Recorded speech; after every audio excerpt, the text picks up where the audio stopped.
Hello friends, मैं Avinash Kumar mission सरकारी job पर आप सबका स्वागत करता हूं। दोस्तों, रंगों का त्यौहार होली आप सभी को बहुत बहुत मुबारक हो। आप सभी को ढेर सारी शुभकामनाएं। और दोस्तों, आपका जीवन भी इन रंगों की तरह कलरफुल हो। तो दोस्तों, आज का वीडियो हम शुरू करते हैं। इससे पहले मैं आपको बता दूं कि आज मैं साइंस विषय को आगे लेकर चल रहा हूं और उसी में पीछे जितने भी एग्जाम में पूछे गए महत्वपूर्ण प्रश्न हैं उन्हीं प्रश्नों को इसमें शामिल किया गया है, जो कि आने वाली परीक्षाओं की दृष्टि से काफ़ी महत्वपूर्ण प्रश्न हैं। तो दोस्तों, वीडियो को ध्यान से देखें। अगर वीडियो लंबा भी हो तो वीडियो को पूरा देखने की कोशिश करें, और वीडियो अगर पसंद आए तो इसे लाइक एवं सब्सक्राइब करें, अपने दोस्तों के बीच शेयर करें। तो चलिए दोस्तों, आज का वीडियो शुरू करते हैं। वीडियो का पहला प्रश्न है, डंडे से प्रहार करने पर कोट की धूल झड़ जाती है, इसका कारण क्या है? डंडे से प्रहार करने पर कोट की धूल झड़ जाती है, इसका कारण क्या है? तो इसका कारण विराम के जड़त्व है। विराम के जड़त्व के कारण डंडे से जब कोट को पीटा जाता है या कंबल को पीटा जाता है तो उससे धूल अलग हो जाती है। अगला तो है, न्यूटन के गति के प्रथम नियम से बल की परिभाषा मिलती है। किसकी परिभाषा मिलती है दोस्तों? तो न्यूटन के गति के प्रथम नियम से बल की परिभाषा मिलती है। अगला है, न्यूटन के गति के द्वितीय नियम से बल का व्यंजक प्राप्त होता है। न्यूटन के गति के द्वितीय नियम से क्या होता है? तो बल का व्यंजक प्राप्त होता है। न्यूटन के गति के प्रथम नियम को जड़त्व का नियम या गैलीलियो का नियम भी कहते हैं। न्यूटन के गति के प्रथम नियम को और भी क्या कहते हैं दोस्तों? तो इसको जड़त्व का नियम या गैलीलियो का नियम भी कहते हैं। अगला है, चलती हुई गाड़ी के अचानक रुकने पर यात्री आगे की ओर झुक जाते हैं। कभी कभी आपने देखा होगा कि अगर एकाएक गाड़ी में ब्रेक लगता है तो पैसेंजर उसमें आगे की ओर झुक जाते हैं। तो ये किस कारण से होता है? तो ये होता है गति के जड़त्व के कारण।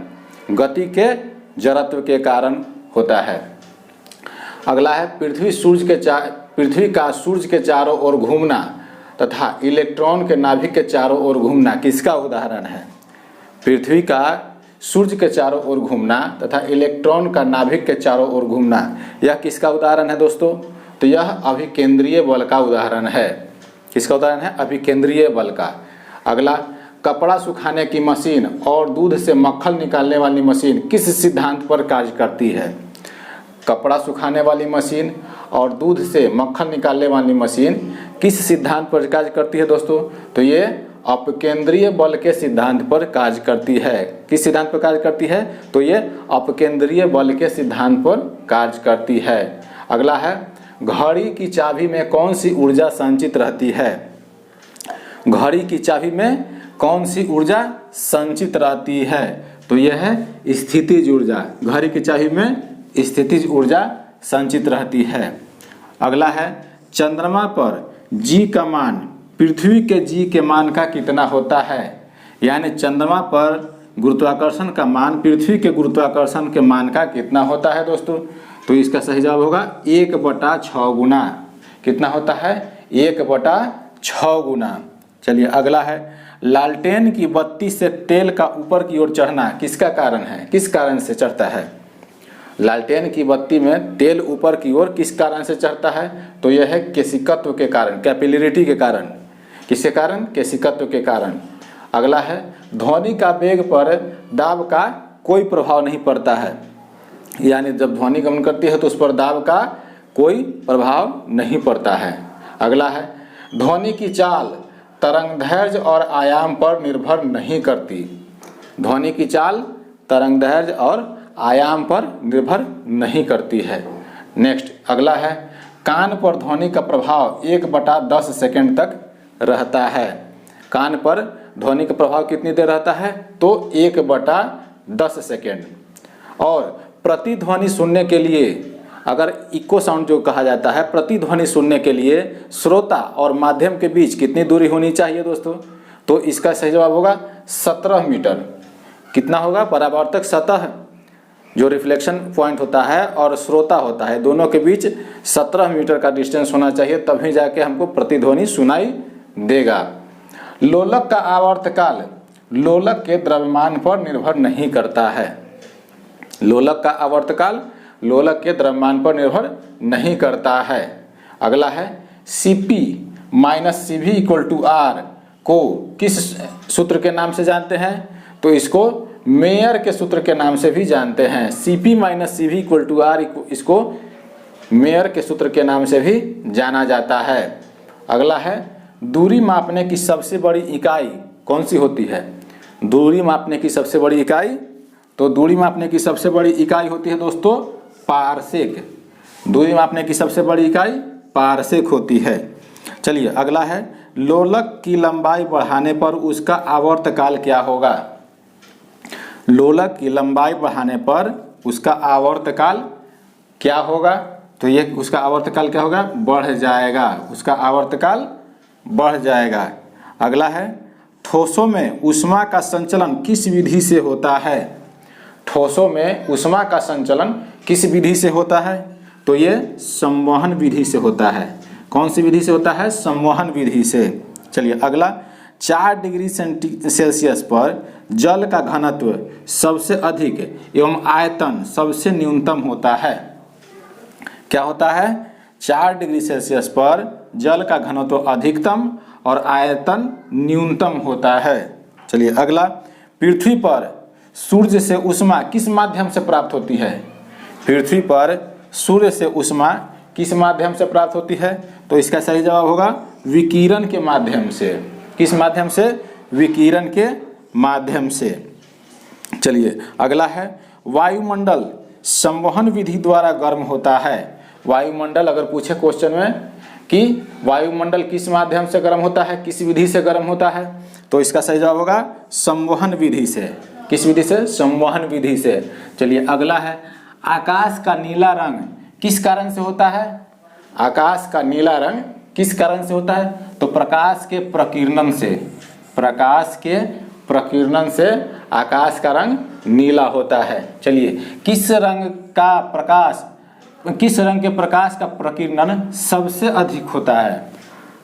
किस रंग के प्रकाश का प्रकीर्णन सबसे अधिक होता है? तो इसका सही जवाब होगा बैगनी। किसका होगा? बैगनी का प्रकीर्णन सबसे अधिक होता है, जबकि न्यूनतम यानी न्यूनतम प्रकीर्णन किस रंग का होगा? तो लाल का होगा। किसका होगा? लाल का।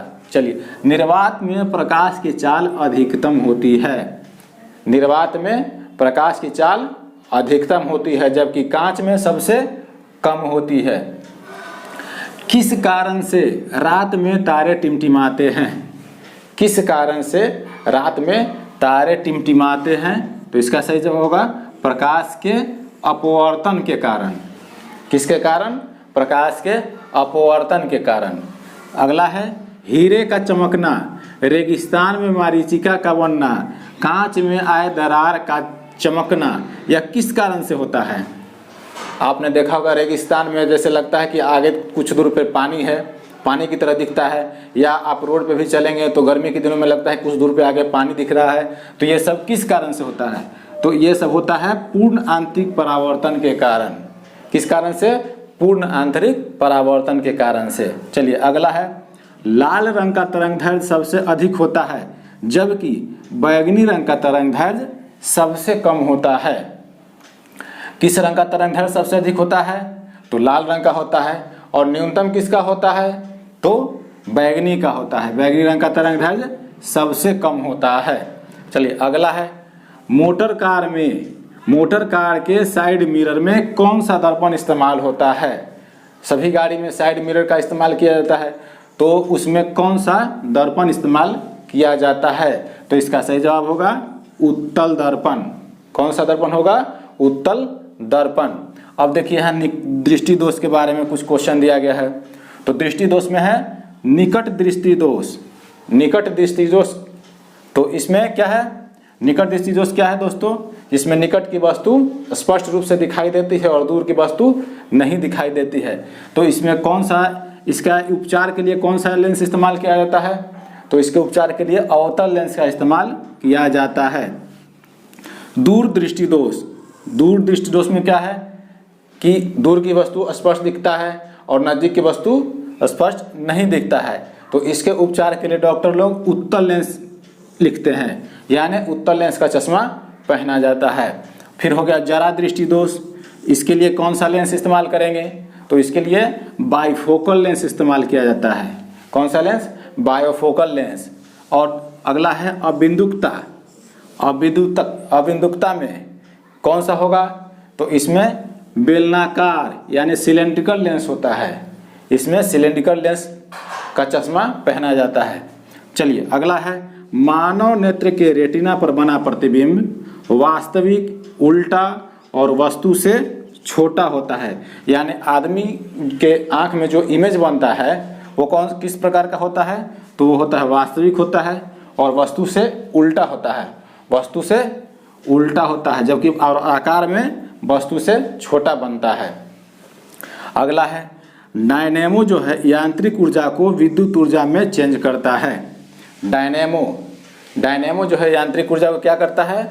विद्युत ऊर्जा में चेंज करता है। और विद्युत मोटर क्या करता है? तो विद्युत ऊर्जा को यांत्रिक ऊर्जा में चेंज करता है। दोनों का काम अलग है। यह डायनेमो क्या करता है? यांत्रिक को विद्युत में चेंज करता है और विद्युत मोटर करता है विद्युत ऊर्जा को यांत्रिक ऊर्जा में। अगला देखिए, चाय बनाने वाली केटली जो होता है, इलेक्ट्रिक केटली, उसमें पानी जो है किस विधि से गर्म होता है? चाय बनाने वाली इलेक्ट्रिक केटली में पानी किस विधि से गर्म होता है? तो यह है संवहन विधि। पानी जो है संवहन विधि से गर्म होती है।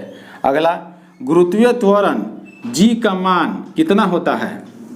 जी का मान कितना होता है? गुरुत्वीय त्वरण जी का मान होता है 9.8 मीटर पर सेकंड स्क्वायर। कितना होता है? 9.8 मीटर पर सेकंड स्क्वायर। चलिए अगला, ध्रुवों पर जी का मान महत्तम जबकि विषुवत पर न्यूनतम होता है। यानी ध्रुव पर गुरुत्वाकर्षण का मान अधिकतम होता है जबकि विषुवत रेखा पर न्यूनतम होता है। और वही अगर सेंटर में पृथ्वी के कोण पे चला जाए तो शून्य हो जाता है। पृथ्वी के कोण पर क्या हो जाएगा? शून्य हो जाएगा। ध्रुव पर होता है अधिकतम, विषुवत पर होता है न्यूनतम और कोण पर हो जाएगा 0, शून्य। यहीं देखिए, पृथ्वी के केंद्र पर जी का मान कितना होता है? तो शून्य हो जाता है। अभी बताया मैंने दोस्तों, पृथ्वी के केंद्र पर जी का मान शून्य हो जाता है। चलिए अगला, पहाड़ों पर वायुमंडलीय दाब कम होने के कारण क्वथनांक कम हो जाता है। पहाड़ों पर क्या होता है? वायुमंडल, जैसे जैसे हम लोग ऊंचाई पर बढ़ते हैं तो वायुमंडलीय दाब घटते जाता है। घटते जाएगा तो क्या होगा? क्वथनांक कम होते जाएगा, जिसके कारण क्या होगा? खाना जो है लेट से बनेगा। पहाड़ों पर वायुमंडलीय दाब कम होने के कारण क्वथनांक कम हो जाता है, जिसकी वजह से खाना देर से पकता है। चलिए अगला है, साबुन का बुलबुला किसके कारण रंगीन दिखाई पड़ता है? साबुन का बुलबुला किसके कारण रंगीन दिखाई देता है? तो यह है व्यतिकरण के कारण। किसके कारण? व्यतिकरण के कारण रंगीन दिखाई पड़ता है। चलिए अगला है, दूध से क्रीम अलग करने पर दूध का घनत्व क्या होगा? दूध से अगर क्रीम को निकाल दिया जाए, अलग कर दिया जाए, दूध और क्रीम को अलग अलग डिवाइड कर दिया जाए तो उसका घनत्व पर क्या असर पड़ेगा? तो घनत्व उसका जो है बढ़ जाएगा। घनत्व क्या होगा? बढ़ जाएगा। चल अगला है, ट्रांसफार्मर विद्युत चुंबकीय प्रेरण के सिद्धांत पर कार्य करता है। ट्रांसफार्मर किस सिद्धांत पर कार्य करता है? तो विद्युत चुंबकीय प्रेरण के सिद्धांत पर कार्य करता है। और अगला है, एक स्थिर चुंबक जो है हमेशा उत्तर उत्तर और दक्षिण दक्षिण दिशा को दर्शाता है। कौन सा दिशा दर्शाता है? तो हमेशा उत्तर उत्तर और दक्षिण दक्षिण दिशा दर्शाता है। तो दोस्तों इसी के साथ आज का यह टॉपिक समाप्त हुआ। एक बार पुनः आप सभी को होली की ढेर सारी शुभकामनाएं। सुरक्षित रहें, अच्छे से होली खेलें और अगर चैनल आपको पसंद आए, अगर ये टॉपिक आपको अच्छी लगे तो इसे सब्सक्राइब करें, अपने दोस्तों के बीच शेयर करें। Wish you very happy Holi दोस्तों।